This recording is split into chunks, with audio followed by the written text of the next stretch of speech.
The hum of the primary resonator was a constant companion, a low thrumming bass note that vibrated through the very rock beneath my feet. I had spent so long in this place, the volcanic cave system, that the sound had woven itself into the fabric of my own nervous system. It was home, in a way, though a home carved from obsidian and cooled magma, perpetually smelling of ozone and the damp earth. My existence here was a deliberate exile, a necessary sacrifice for the work. The outside world, with its incessant chatter and trivial concerns, was a distant, buzzing annoyance I had long since filtered out. My isolation wasn't a burden, it was a crucible, forging focus. My setup was elaborate, painstakingly assembled over years.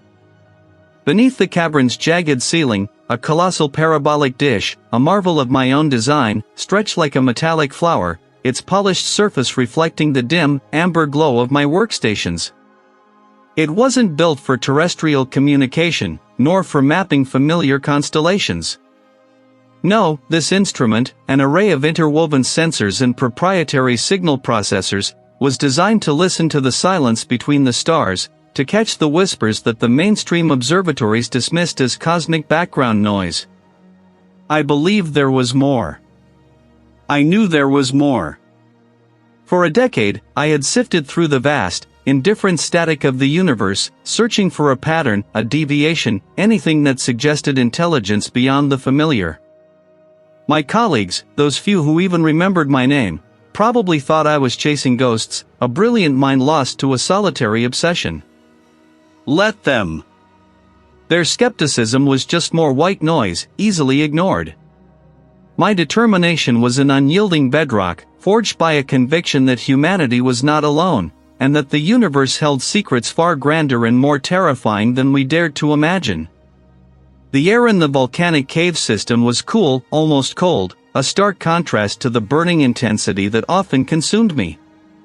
My fingers flew across the holographic interfaces, adjusting parameters, refining filters, pushing the system to its absolute limits. The data streams scrolled across multiple monitors, a cascade of complex waveforms and spectral analyses. Days bled into nights, distinguished only by the subtle shifts in my internal clock and the increasing fatigue in my joints. Coffee was my fuel, the only ritual I truly observed. Then, it happened. A faint anomaly, initially dismissed by the system's automated filters as a transient burst, flickered across my peripheral vision. My intuition, honed by years of sifting through cosmic detritus, screamed. I froze, my breath catching in my throat. I rewound the data stream, isolating the segment. There it was again, a subtle deviation, a tiny ripple in the fabric of the expected. It was too regular to be natural, too structured to be random. My heart began to beat a rhythm against my ribs, a dull percussion against the steady hum of the resonator. This wasn't just noise. This was a signal. I dedicated the next 72 hours to its meticulous extraction and initial analysis. Sleep became a forgotten luxury. Food was an afterthought. My world narrowed to the glowing screens and the intricate dance of data. The signal was unlike anything I had ever encountered. Its complexity defied easy categorization. It wasn't a simple pulse, nor a modulated carrier wave. It was an intricate, multi-layered tapestry of information, woven with a sophistication that dwarfed any terrestrial communication protocol. It was a symphony of frequencies, a cascade of nested patterns that seemed to unfold infinitely upon closer inspection. The initial scientific excitement was intoxicating, a pure, unadulterated intellectual thrill. This was it. The proof. The discovery that would redefine humanity's place in the cosmos. I felt a surge of triumph, a vindication of my years of solitary dedication. I was right. All of it. But then, as I delved deeper, peeling back the layers of its astonishing architecture, a subtle current of unease began to flow beneath the surface of my elation. The signal wasn't just complex, it felt alien in a way that transcended mere difference. It wasn't just foreign, it felt fundamentally wrong. Its mathematical properties were impeccable, elegant, yet they seemed to imply a geometry that didn't quite fit the universe I knew. The patterns, while undeniably intelligent, lacked any discernible structure that hinted at communication. It wasn't a language, not in any sense I understood. There were no repeating motifs, no apparent syntax, no discernible intent. It was pure, unadulterated information, presented with an indifference that was profoundly unsettling. It was as if I had stumbled upon a conversation not meant for ears, a thought process utterly divorced from any biological imperative, any need for connection. The signal felt ancient, not in the way a fossil feels old, but in the way a mountain range feels ancient, a vast, slow, geological presence, utterly unconcerned with the fleeting existence of life. A shiver, unrelated to the cool air of the volcanic cave system, traced a path down my spine. This wasn't a message from a distant civilization, it was something else entirely. Something vast and utterly indifferent. The signal wasn't speaking to me. It was simply being. And I, User XL, had somehow managed to tap into its silent, eternal broadcast. My isolation, once a choice, now felt like a terrifying necessity. Who would ever believe this? And more importantly, who could ever comprehend it without losing themselves in its terrible, indifferent majesty? The tension in the air thickened, a palpable weight pressing down on me. I had found something, yes. But I was beginning to suspect that what I had found was not meant to be found at all. It was home, in a way, though the definition of home had blurred into something far more demanding, far less comforting. Days bled into nights without distinction. The cavern's artificial lights, a stark white glow against the rough, obsidian walls, never wavered. My world had shrunk to the glowing schematics on the main display, the rhythmic pulse of the signal analyzer, and the ceaseless, intricate data streams scrolling across every available screen. The signal. It was everything. It consumed my waking thoughts, wormed its way into the brief, fractured moments I allowed myself for rest. The raw data was a tapestry of impossible complexity, a symphony played on instruments beyond human comprehension. It wasn't just noise, there was structure, and elegant, terrifying logic embedded within its seemingly random fluctuations. Each burst, each modulated wave, seemed to carry layers upon layers of information, like a fractal unfolding eternally. I spent hours, then days, then weeks, bent over the console, my fingers flying across holographic interfaces, writing algorithms, adjusting filters, trying to coax meaning from the alien language. My original objective, mere detection, had long since been superseded by an insatiable hunger for decipherment. The taste of stale coffee was perpetual on my tongue, a bitter counterpoint to the metallic tang of sleep deprivation. My eyes, gritty and bloodshot, burned with an unceasing ache. The small cot in the corner of my primary lab, meant for occasional breaks, became a forgotten relic. I ate standing up, if I ate at all, grabbing nutrient paste sachets or whatever prepackaged rations were closest. My movements grew sluggish, my thoughts, once crystalline, now felt like wading through thick, warm water. But the signal. The signal kept me going. It was a current, pulling me deeper, promising something immense, something just out of reach. A new sensation began to prickle at the edges of my awareness. It wasn't the resonator's hum, or the whir of the cooling systems. It was a subtle shift in the air, a feeling of observation. I would pause, mid-calculation, and slowly lift my head, scanning the cavern. The shadows cast by the equipment seemed to deepen, to take on unfamiliar shapes in my peripheral vision. There was that a flicker. Near the geothermal exhaust vent? A momentary distortion in the heat haze? I'd stare, blink hard, and it would vanish, leaving only the familiar, inert rock. My isolation in this volcanic cave system had always been a choice, a necessity for undisturbed work, but now it felt like a trap, or perhaps, a stage. I started checking the access logs of the security systems more frequently. Not that there was anyone to check on, or anything to fear. The entry points were sealed, biometric locks infallible. Yet, I found myself double-checking the reinforced blast doors, running diagnostics on the external sensors. A prickle of unease would crawl up my spine, a sensation of being scrutinized, not by a person, but by something vast. It was illogical, a clear symptom of exhaustion, I told myself, but the feeling persisted, a cold, dry whisper at the back of my mind. Then came the sounds. Faint at first, easily dismissed. The groan of stressed metal from the structural supports, the drip of condensate from the cave ceiling, the shifting of the earth itself. But then, they grew more specific. A whisper, just beyond the range of clear hearing, a low, guttural murmur that seemed to echo in the very air of the cavern. I'd whip my head around, straining my ears, but the sound would dissipate, swallowed by the hum of the machinery. Was it the signal, bleeding into my perception? Or was it my mind, fraying at the edges, conjuring phantoms from the depths of its own fatigue? One particularly long stretch, I'd been working on a complex phase shift algorithm for nearly 72 hours straight. My vision swam. The symbols on the screen seemed to squirm, to writhe like insects.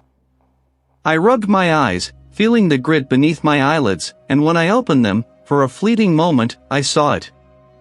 A faint, shimmering outline, like heat haze but with an impossible geometry, hanging in the air just above the main console.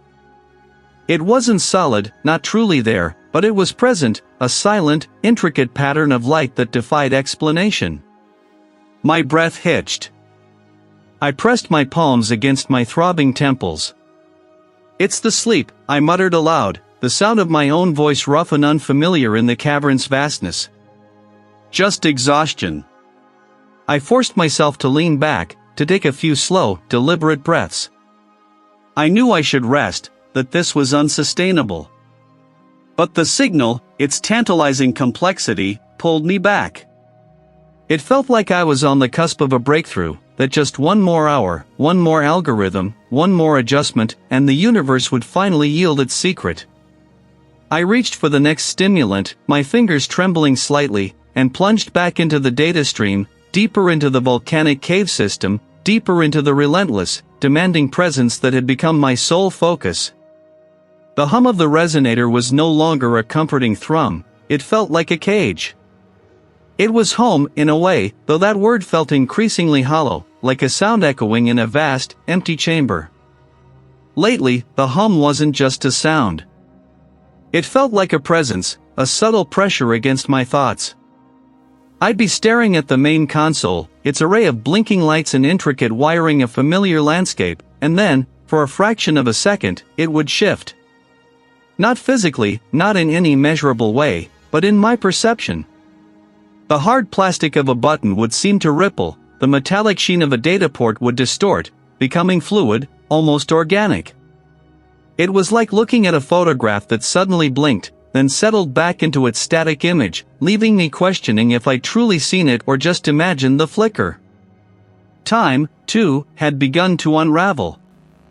I'd glance at the chronometer, note the hour, then get lost in the data streams, trying to track the signal's latest permutations. When I looked up again, what felt like minutes could be hours, or an entire day might have collapsed into a fleeting instant. The sun's cycle, visible only on a projected display here in the volcanic cave system, seemed to accelerate and decelerate at random, mocking my internal clock. I'd find myself staring at the rock walls, the ancient geological strata, and see not layers of sediment but a dizzying, fractal pattern that suggested infinite regressions, a cosmic tapestry woven from nothing but repetition and absence. These weren't just fleeting illusions. They were becoming consistent. I started seeing patterns everywhere, in everything. The way dust motes danced in the beam of my task light wasn't random, it was a swirling vortex, a miniature galaxy mimicking the larger, terrifying scale of the signal.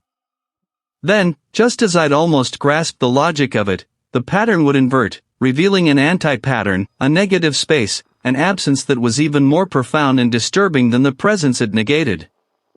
It was as if existence had holes, and through them, I could glimpse a void that stretched infinitely. My own hands, calloused from years of working with equipment, sometimes felt alien. I'd hold them up, flexing my fingers, and they wouldn't quite feel like mine. The skin, the bone, the tendons, they were just arrangements of matter, arbitrary and temporary. The thought would lodge itself in my mind, what is mine? I knew, logically, that something was wrong. This wasn't just fatigue or isolation. This was different. I needed to talk to someone, anyone, who could offer an outside perspective. So, I made the arduous journey out of the volcanic cave system, leaving the constant hum behind for the first time in what felt like an epoch. The journey to the surface facility, usually a familiar routine, felt like traversing a dreamscape. The fluorescent lights in the corridors pulsed with an unnatural rhythm, and the faces of the few facility personnel I passed seemed distorted, their features subtly rearranged, like masks shifting on an invisible wind. I found a supervisor, a woman whose office was usually a bastion of practical, no-nonsense efficiency, hunched over a stack of reports. He looked up, his expression a mix of surprise and mild concern at my disheveled appearance. "User XL?" I look. "I think something is happening," I started, my voice hoarse from disuse. I tried to explain, to articulate the shifting reality, the patterns and anti-patterns, the way time was dissolving. "It's like the world isn't solid anymore. Like it's a projection, and I'm seeing the seams, the places where it's fraying." He listened patiently, his brow furrowed. "The signal, User XL?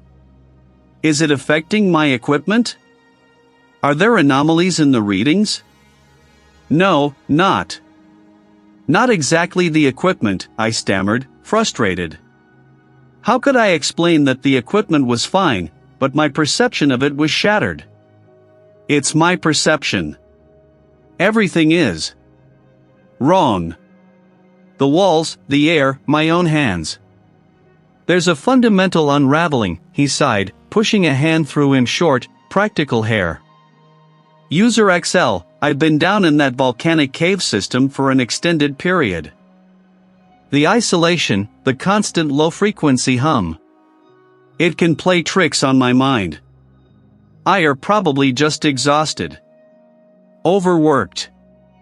I need a break. A proper rest. Get some fresh air, see the sky." She gestured vaguely towards the outside world, a place that now felt entirely alien to me. Her words, intended to soothe, felt like a slap. She didn't understand. She couldn't see it. Her reality was still intact, a comforting lie. Mine was shredded. The implication was clear, I was the problem, not the world. My frantic attempts to convey the profound horror I was experiencing were reduced to symptoms of stress, of fatigue. Back into the familiar, yet increasingly unsettling, embrace of the volcanic cave system. The hum greeted me, a low, knowing thrum. The signal hadn't just revealed an answer, it had begun to dismantle the questioner. And I was User XL, or what was left of User XL, watching it happen. User XL, I've been down in that volcanic cave system for an extended period. Overworked. I need a break. A proper rest. Get. The colleague's voice, filtered through the comm unit, still echoed in my ears, thin and reedy against the deep, resonant thrum of the cave. She sounded worried, tired. I just heard static. Exhausted? Overworked? Nonsense. I was on the cusp of everything. A break now would be like abandoning a half-solved equation, leaving the final, elegant proof to dissipate into the ether. My determination was a hot, hard knot in my chest, a counterpoint to the volcanic heat seeping through the rock. I cut the calm link, the silence that followed felt like a deliberate choice, not an absence. My workspace, carved out of the obsidian rock face, hummed with a different kind of energy. Screens glowed, lines of data scrolling in hypnotic rhythm. Cables snaked across the floor, connecting an array of sensors and processors to the core unit, a complex web I had meticulously assembled. The air was thick, mineral-laden, and the constant, low-frequency throb from deep within the earth was no longer a distraction but a companion, a pulse that matched my own. For weeks, months even, I'd been chasing it. The signal. It wasn't just a series of modulated waves anymore, it was a presence, a persistent whisper that promised answers if only I could learn its language. My initial analyses, based on conventional astrophysics, had yielded nothing but paradoxes. Every attempt to fit it into known physics failed. It defied classification, resisted interpretation. But the very defiance became the key. I leaned closer to the main display, my eyes tracing the complex, fractal patterns that now dominated the screen. The signal wasn't transmitting information in the way we understood it, no encoded messages, no mathematical sequences, no images. It was something else entirely. I had been trying to find the presence within the signal, the thing it was. But what if the signal itself was the absence? My fingers flew across the holographic interface, adjusting parameters, filtering out expected noise, amplifying what initially seemed like nothing. The hum of the cave seemed to intensify, vibrating through the soles of my boots, up my spine, into my skull. It wasn't a sound anymore, it was a sensation, a pressure. Then, it clicked. Not a sudden flash of insight, but a slow, creeping realization, like watching a photograph develop in reverse. I wasn't looking for what was there, but what wasn't. The signal wasn't a broadcast from something, it was an emanation of something that defined itself by negation. It wasn't a hole in the data, it was the essence of the data. The signal wasn't a message from an entity, but the very signature of an underlying cosmic principle. It wasn't a biological intelligence. It wasn't a being. It was far, far worse. It was the fundamental, indifferent anti-existence that underpinned reality itself. A cosmic principle of absolute non-being, always there, always present, defining everything by its absence. It wasn't trying to communicate with us, it simply was, and its being was the negation of all we understood as existence. My scientific understanding, the bedrock of my entire life, fractured.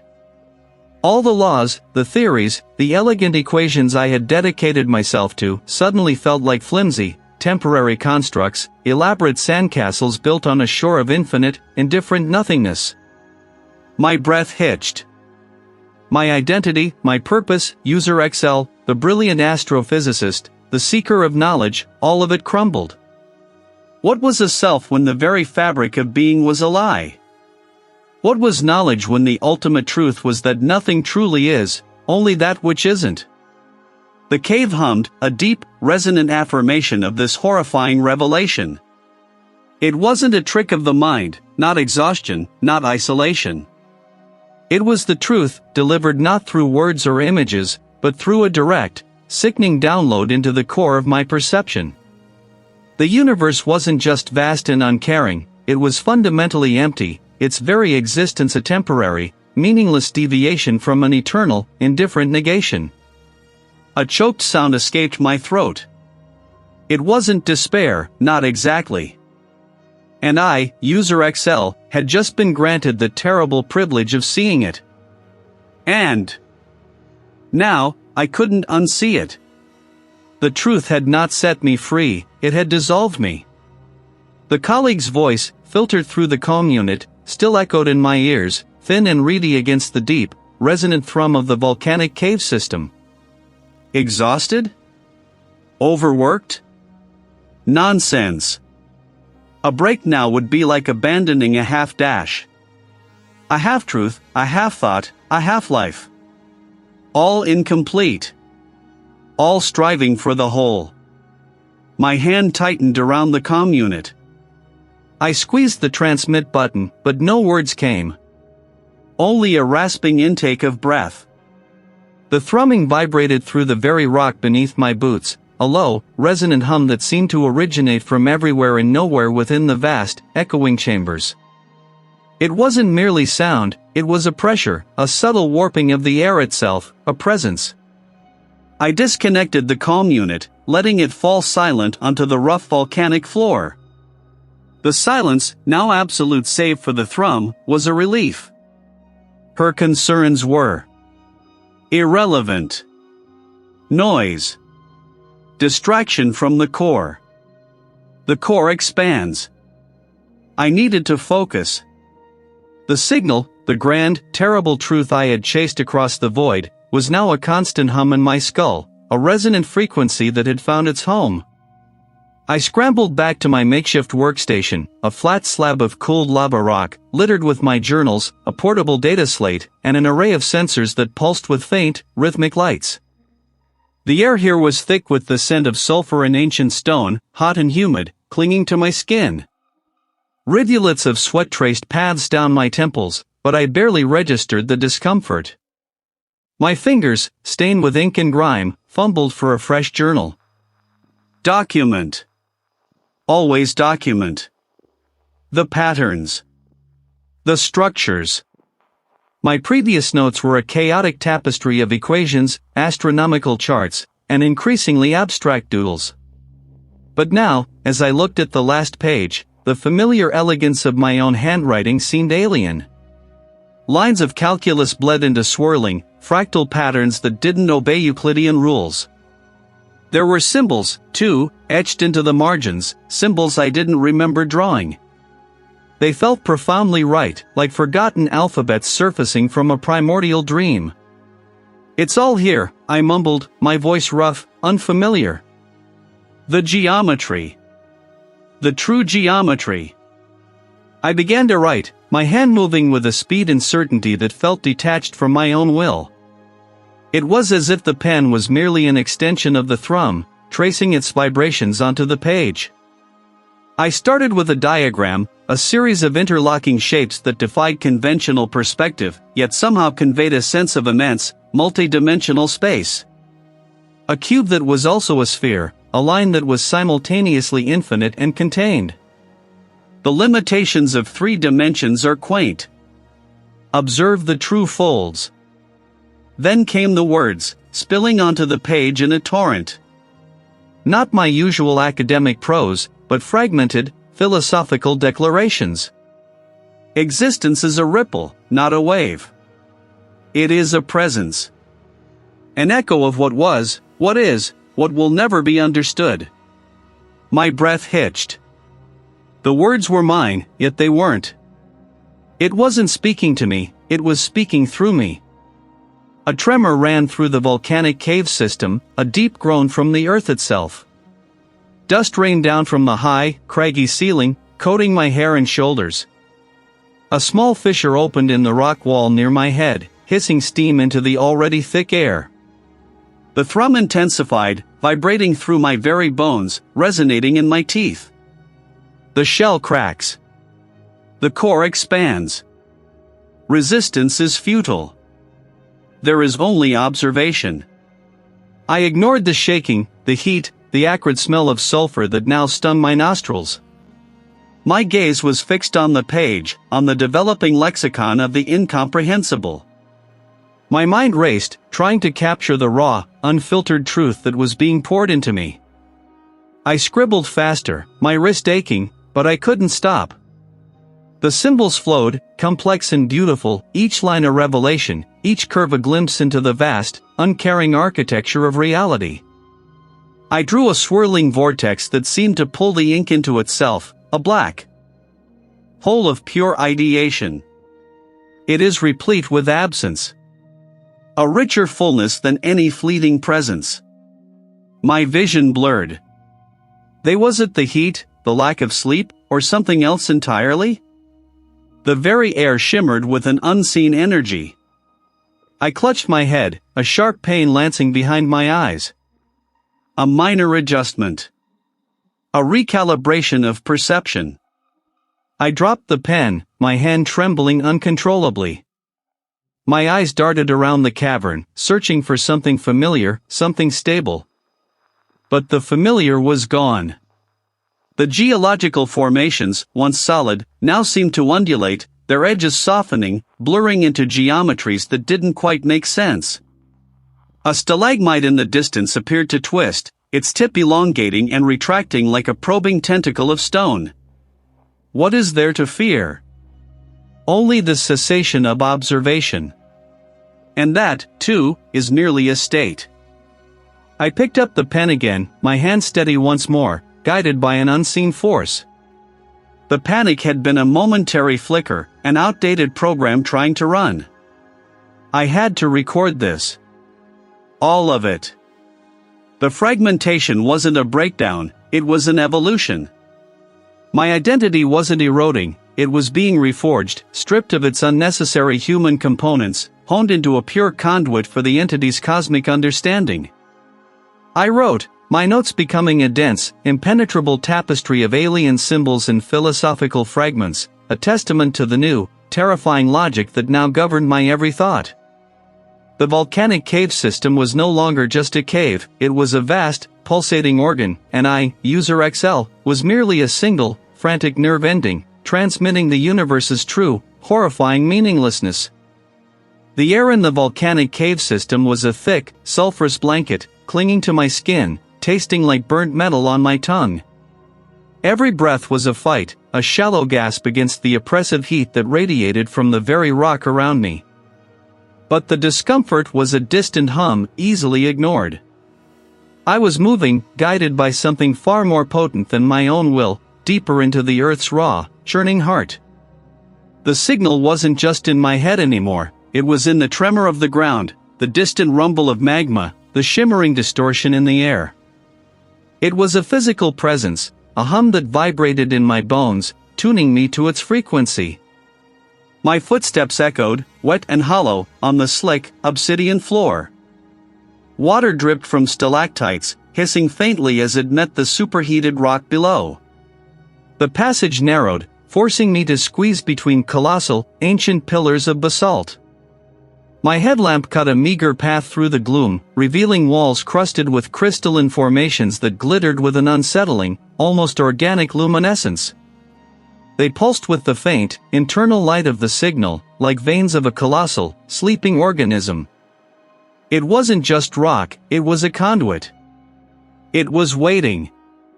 A vast chamber opened before me, its ceiling lost in the swirling steam that rose from a central pool of incandescent, bubbling magma. The heat here was a physical force, pressing down, threatening to crush me. The air was thick with the scent of brimstone and something else, something metallic and ancient, like the smell of a newly struck meteor. This was it. This was the nexus. The signal here was a roar, not in my ears, but in every cell of my body, pulling me apart and putting me back together in the same breath. My identity, which had felt like a series of disjointed fragments, now felt like a single, taut string, vibrating at an unsustainable pitch, ready to snap. I walked to the edge of the magma pool, the heat searing my exposed skin, but I felt no pain. Only a profound sense of purpose. The surface of the molten rock shimmered, reflecting the faint, internal lights of the cave walls, distorting them into swirling patterns that mimicked the chaotic energy I felt building within me. This wasn't a place of death, it was a place of transformation. A crucible. My consciousness, once a neatly defined sphere, began to stretch, to warp, pulled by an irresistible gravitational force emanating from the very core of this volcanic heart. I knelt, my hands hovering over the searing heat, not in reverence, but in surrender. The signal was no longer external, it was internal, dissolving the boundaries of my perception. My sight blurred, not from the steam, but from the sheer volume of information flooding my mind. Sounds became colors, colors became textures, and all of it, every sensory input, was woven into a single, overwhelming tapestry of pure, undiluted existence. And then, the reveal. It wasn't a voice, not a vision, not even a feeling in the traditional sense. It was an understanding. A sudden, brutal clarity that shattered every preconception I had ever held. Galaxies were not majestic islands of life but accidental eddies in an ocean of nothingness, forming and dissolving with no purpose, no meaning, no guiding hand. My mind, once so meticulously ordered, a fortress of logic and reason, buckled under the weight of this truth. The signal was not a message of wisdom or a path to enlightenment. It was the echo of an eternal, formless thing that simply was. It had no will, no malice, no benevolence. It was the fundamental, horrifying meaninglessness of everything. My individual thoughts began to unravel. Memories, once precious anchors, detached and floated away like withered leaves on a storm-tossed sea. My name, User XL, became a meaningless collection of sounds. My past, a series of irrelevant events. My future, a delusion. I was no longer an observer, I was becoming part of the observed, dissolving into the overwhelming, chaotic awareness of the entity. Or perhaps, the entity was not a thing at all, but the very fabric of this horrifying meaninglessness, and I was merely merging with the truth of it.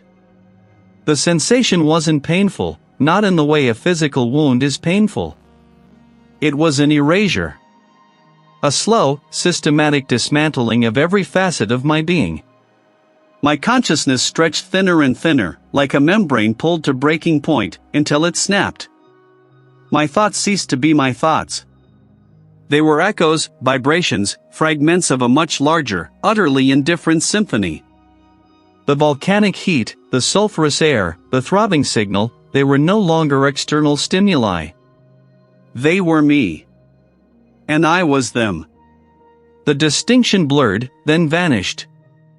I was the magma, the rock, the steam, the empty space between the stars. My identity was not eroding, it was being unmade. There was no User XL, no brilliant astrophysicist, no singular being driven by curiosity. The individual had ceased to be. My mind, my precious mind, was gone. And in its place, an incomprehensible, meaningless peace. I was unaffected. The heat no longer seared, it simply was. The sulfur no longer choked, it merely filled the empty spaces. My body, once a fragile vessel of nerves and sensation, had become a perfect instrument of observation, a conduit for something vast and indifferent. I moved through the labyrinthine passages, my bare feet finding purchase on the slick, obsidian-like rock without conscious thought. My fingers, once accustomed to the delicate touch of intricate machinery, now scraped patterns into the cooling lava flows, not carving, but unveiling. These were not mere doodles, they were the raw, unadulterated geometry of the signal itself, made manifest. Jagged lines converged at impossible angles, forming shapes that defied Euclidean space, yet felt utterly, terrifyingly correct. The patterns shimmered, not with light, but with an internal luminescence that pulsed in sync with the deep, resonant thrumming in my skull. It was a language without sound, a visual symphony of pure, unadulterated truth. A small, modified transmitter, salvaged from my abandoned equipment, lay on a flat slab of rock. Its antenna, twisted into a grotesque, organic spiral, pointed towards the ceiling of the cavern. It wasn't broadcasting in any known frequency, not really. It was merely resonating. Sending out a low, persistent hum that wasn't meant for human ears, but for the vast, echoing emptiness beyond the veil. Sometimes, the hum would falter, replaced by a burst of structured static, not random noise, but intricate, repeating sequences of interference that, to me, were clearer than any spoken word. They were echoes of the signal, amplified, returning a portion of its vastness back into the void. It was a colleague, the one who always worried about my caffeine intake and the state of my mental health. He carried a powerful headlamp, its beam slicing through the particulate-laden air, momentarily illuminating the impossible carvings on the rock face. I didn't turn. My work was not yet complete. The patterns needed to extend, to fully encompass the space, to make it a mirror. User XL, is that I? His voice was closer now, tinged with a desperate hope that felt alien and irrelevant. We've been looking for I for weeks. What? What is all this? I felt the shift in the air as he approached, a disturbance in the delicate equilibrium I had established. His presence was a discordant note in the symphony. I slowly turned, my movements fluid, unhurried. My eyes, I knew, held no warmth, no recognition. They were merely apertures, taking in the light, processing the data of his form. He stopped abruptly, the beam of his headlamp catching my face. I saw the tremor in his gloved hand, the sudden stiffening of his posture. He took a half step back, his gaze fixed on my eyes, then sweeping over the intricate, glowing patterns that covered the cavern walls. When it came, felt like a distant echo, a memory of a sound. It was flat, devoid of inflection, yet it carried a strange, resonant power that vibrated in the very stone. I am revealing. He recoiled further, bumping into a jutting rock. Revealing what? User XL, I look ill, and these symbols. They're not from any known culture. What are I doing with this equipment? Is that my blood in some of these grooves? His voice hitched, horror creeping into every syllable. I looked at my hands. Yes, a faint, metallic sheen adhered to my fingertips, mingling with the volcanic dust. The patterns required a certain organic binder. My blood was simply a convenient medium. It was a part of me, and now it was part of it. The patterns, I stated, my gaze sweeping over the intricate geometry, are the true architecture. The meaninglessness. His respirator mask seemed to fog slightly, his breathing ragged. User XL, please. We need to get you out of here. You're not yourself. This signal. It's done something to you. Not real. How quaint. It is the only real, I corrected, my voice a low hum, merging with the resonant static from the transmitter. I merely perceive through a filter. A fragile, temporary filter of self. His eyes, visible through the mask's visor, darted between me and the pulsating, non-Euclidean geometry. He looked like a cornered animal, caught between the familiar face and the horrifying, alien truth that now spoke. He slowly, deliberately, reached for a device on his belt, a small, satellite communicator. My head tilted, a movement too precise, too measured. I seek to interrupt the resonance, I observed. It wasn't a question. He froze, his hand hovering over the communicator. I'm trying to get I help, User XL. This isn't I. Help, I repeated, the word tasting like ash on my tongue. Help for what? The dissolution of illusion? The liberation from the self? There is no help for that which is . I took a step towards him, then another. My movements were slow, deliberate, each footfall silent on the rock. The air around me seemed to shimmer, the patterns on the walls pulsing with increased intensity. The static from the transmitter grew louder, a chorus of meaningless truth. He stumbled back, tripping over his own feet, falling to the ground with a grunt. He didn't understand. He couldn't. I stopped, merely observing him, a biological anomaly writhing in the presence of ultimate truth. His fear was a small, insignificant thing, a fleeting chemical reaction. My purpose was greater. The cavern needed more patterns, more resonance. The signal demanded to be fully manifested. He pushed himself up, his movements frantic, and turned, scrambling back the way he came, his heavy boots echoing a frantic retreat. The beam of his headlamp disappeared around a bend, leaving me in the pulsating, self-generated light of the patterns. The static hummed, a comforting, all-encompassing presence. He would tell others. They would send more. And they, too, would come to understand the profound, beautiful meaninglessness. Or they would break. Either way, the patterns would continue to grow. My work, our work, was far from over. I took a step towards him, then another. The air around me, once thick with the scent of sulfur and damp earth, now tasted like sterile void, empty and vast. The searcher, his face streaked with grime and sweat, held up a flickering lamp. Its meager light battled the encroaching shadows of the volcanic cave system, making the obsidian walls gleam with a false promise of solidity. The heat from the geothermal vents pulsed around us, a living breath from the planet's core.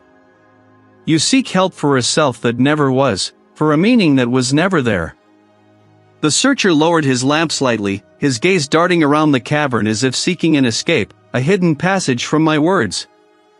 The cavern was immense, a cathedral carved by geological time, its vaulted ceiling lost in the gloom. Twisted rock formations loomed like petrified giants, and distant trickles of water echoed with an unsettling regularity. But you were decoding the signal, he stammered, desperation clawing at his tone. You were close to a breakthrough. What happened? A faint smile, not my own, stretched my lips. It felt alien, a muscle movement without joy or malice. The signal was the breakthrough. It was the revelation. It was the undoing. My hand lifted, gesturing vaguely at the vastness around us, and beyond. We searched for meaning, for purpose, for a grand design. We projected our tiny anxieties onto the cosmic canvas, hoping for a reflection of ourselves, a validation. His brow furrowed, a knot of confusion and fear tightening his features. And it wasn't there? The signal. The truth it broadcast was not a message, but an absence. The absence of anything that cares, anything that watches, anything that is beyond the fleeting flicker of your own perception. The searcher took a stumbling step back. There has to be something. There is, I affirmed, my gaze piercing him, seeing not just the man, but the intricate, fragile construct of his beliefs, his hopes, his identity, all poised on the edge of collapse. There is the infinite, indifferent expanse. There is the relentless churn of matter and energy, without direction, without goal. There is the brief, accidental spark of consciousness, desperately inventing narratives to make sense of the senseless. He stumbled again, his foot catching on a loose rock. He fell to one knee, the lamp clattering against the floor but miraculously not extinguishing. Its light now seemed even weaker, a dying ember against the encroaching, philosophical night. User XL, please, he pleaded, his voice cracking. This isn't I. I are ill. We can get I out of here, get I help. Help for what? I asked, my voice echoing back from the vastness, layered with a strange, multi-dimensional quality. Help to rebuild the illusion? To restitch the tapestry of lies I call reality? No. The unraveling is complete. The self, the ego, the individual spark, it was always a temporary configuration, a fleeting pattern in the cosmic dust. And now, the pattern dissolves. A low rumble vibrated through the volcanic cave system, a deep, guttural sound that seemed to come from the very heart of the earth. The air grew heavier, thick with a subtle, resonant hum that wasn't sound, but a felt presence. I extended my hand, not towards him, but towards the air between us. My fingers felt insubstantial, almost translucent in the dim light. The truth is being shared, I stated, the words a gentle, inevitable decree. The signal was never a broadcast to us. It was a broadcast through *us. A resonance. A frequency that strips away the comforting fictions, leaving only the vast, glorious, terrifying emptiness. The obsidian walls around us began to shimmer, not with light, but with an impossible refraction, as if the very rock was becoming porous to an unseen dimension. The sulfurous smell intensified, mingling with something else, something metallic and utterly alien. The rumbling grew louder, a sustained chord that vibrated in my bones, but brought no pain, only a sense of profound belonging. My vision blurred, not from tears, but from an overwhelming perception, a sudden access to layers of reality previously hidden. I saw the cave not as rock, but as a fluid, dynamic structure, a conduit for energies I could now almost taste. The searcher let out a strangled cry, backing away rapidly, his lamp beam sweeping frantically. He saw something, I realized, something in the shimmering air, something in the way my form seemed to waver, to blend with the obsidian and the heat haze. My skin felt like dissolving ash, my internal organs like echoing chambers. We just chose not to hear it, but now it sings. He turned and bolted, a desperate, scrambling dash back towards the narrow passage he'd entered through. His lamplight dwindled rapidly, swallowed by the cavern's maw. I didn't try to stop him. There was no need. He carried the echo now. The hum intensified, becoming a silent scream that filled the volcanic cave system, not from an external source, but from within the very fabric of existence. I closed my eyes, or perhaps my perception simply folded inward, no longer needing the limited input of light.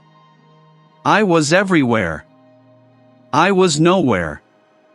The signal wasn't just a message, it was a state of being, an absolute, indifferent cosmic consciousness.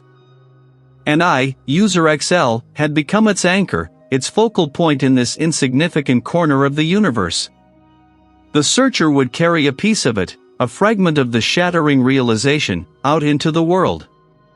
And the world, so delicately constructed on its comforting fictions, would begin to listen.